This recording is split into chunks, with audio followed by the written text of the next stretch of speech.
नेहमी नेहमी पालकची गरगटी किंवा सुकी भाजी खाऊन कंटाळा असाल तर तुम्ही देखील ट्राय करा मस्त अशी चमचमीत आणि बनवायला एकदम सोपी चणा पालकची रेसिपी।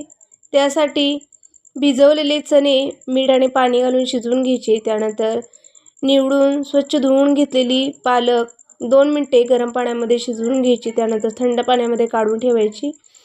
पालक एका मिक्सरच्या भांड्यामध्ये घेऊन त्यामध्ये दही, मिरची, कोथिंबीर घालून छान अशी पेस्ट करून घ्यायची। त्यानंतर इथे लाल तिखट, जिरे पावडर, गोडा मसाला, गरम मसाला, हळद, मीठ आणि आलं लसूण ठेचून घेतलेलं आहे। एका कढईमध्ये तेल गरम करून त्यामध्ये आलं लसूण छान असं भाजून घेतल्यानंतर मसाले घालायचे। मसाल्यामध्ये थोडंसं पाणी घालून तेल सुटेपर्यंत छान असे मसाले शिजवून घ्यायचे। मसाले शिजल्यानंतर त्यामध्ये बनवून घेतलेली पेस्ट आणि चणे घालून 5 मिनिटे शिजवून घ्यायचं। 5 मिनिटानंतर त्यामध्ये छान असा तडका बनवायचा आणि वरून घालून आपली भाजी तयार आहे। संपूर्ण व्हिडिओ पाहण्यासाठी खाली दिलेल्या त्रिकोणावरती क्लिक करा।